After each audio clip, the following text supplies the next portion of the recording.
अस्सलाम वालेकुम, welcome to पकवान ख़ास। और पकवान ख़ास में आप सबको बहुत बहुत ईद मुबारक। अल्लाह ताला ये ईद हम सब के लिए खुशियाँ लेकर आए, ईमान के साथ हमें रखे और अमन व अमान में रखे। आज हम बना रहे हैं सिर्फ 2 इंग्रेडिएंट से बनने वाला शीर खुरमा। शीर खुरमा एक ऐसी डिश है जो हर ईद पे हम लोग लाजमी बनाते हैं। स्वीट डिश में भी बनती है और यही डिश आप जो है वो नाश्ते में भी बनाते हैं। वाकई में सच में 2 इंग्रेडिएंट से बनाएंगे, बहुत आसान है, झूठ नहीं बोल रही। दूध लिया मैंने 1 लीटर और दूध को आप अच्छे से उबाल लो। उबालने के बाद थोड़ी देर पका लो। 3 से 4 मिनट मैंने सिर्फ हल्की आंच पे इसको पकाया है ताकि ये थोड़ा सा मोटा हो जाए। देखो कैसे मलाई थोड़ी थोड़ी ऊपर आ गई है। और दूसरा इंग्रेडिएंट है शान का डिज़र्ट ख़ोरमा, शीर ख़ोरमा। और ये मुझे लगा था कि उतना अच्छा नहीं होगा, मतलब पैकेट के जब भी मैं कोई चीज़ बहुत कम ही इस्तेमाल करती हूँ, लेकिन मैंने कहा चलो इसको ट्राई देते हैं।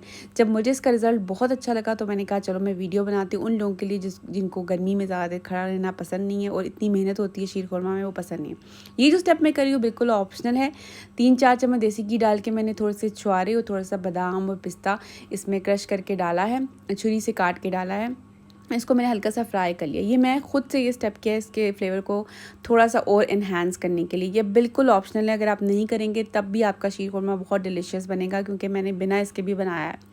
अब देखिए आप, इसमें जब हमने पैकेट डाल दिया तो हमने इसको तकरीबन 8 मिनट आपने इसको पकाना है, ठीक है। सिर्फ 8 मिनट आप छोड़ दो इसको मीडियम हीट पे और बीच बीच में हल्का सा चम्मच मार दो जब तक कि ये थिक होना ना स्टार्ट हो जाए। देखो अगर आप पहली बार बना रहे हो और आप बिल्कुल एक बिगनर हो, तब भी मैं आपको ये बात बोलूँगी कि इसमें थोड़ा ये सब्र करना है कि थोड़ा मोटा होने देना है, ठीक है। जब इसकी छींटें थोड़ी थोड़ी उड़ने लगेंगी, देखो जो मैंने घी में ड्राई फ्रूट किया था फ्राई करके, वो मैंने इसमें डाल दिया और घी के समेत डाल दिया है, तो इससे इसका फ्लेवर ज़्यादा अच्छा हो गया, ज़्यादा इन्हांस हो जाएगा। अगर नहीं भी करोगे तब भी ये बहुत शानदार बनेगा, सिर्फ हल्का सा ड्राई फ्रूट ऊपर से डाल देना, ठीक है। जब तक इसकी छींटें नहीं उड़ेंगी ना, ये इसकी निशानी है, तब तक ये अच्छे से थिक नहीं हुआ है। तो थिक होने दो, थोड़ा सब्र करो, कुछ नहीं होगा, उससे इसका बहुत ज़्यादा डिलीशियस फ्लेवर आएगा, ठीक है। तो थिक हो गया जब ये अच्छे से, तो फिर इसको मैंने नॉर्मल टेम्परेचर पे आपने छोड़ देना है और कुछ नहीं करना। बहुत ही आसान रेसिपी है।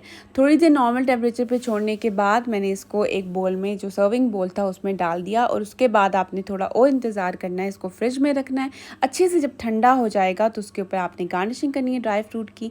रेसिपी बहुत अच्छी है, बहुत आसान है। अब अच्छी लगी तो लाइक कर दो और मेरे चैनल पर नई हो तो सब्सक्राइब कर दो, और बहुत अच्छी रेसिपी लगी तो शेयर ज़रूर करना। थैंक यू, कीप वॉचिंग पकवान ख़ास। अल्लाह हाफिज़।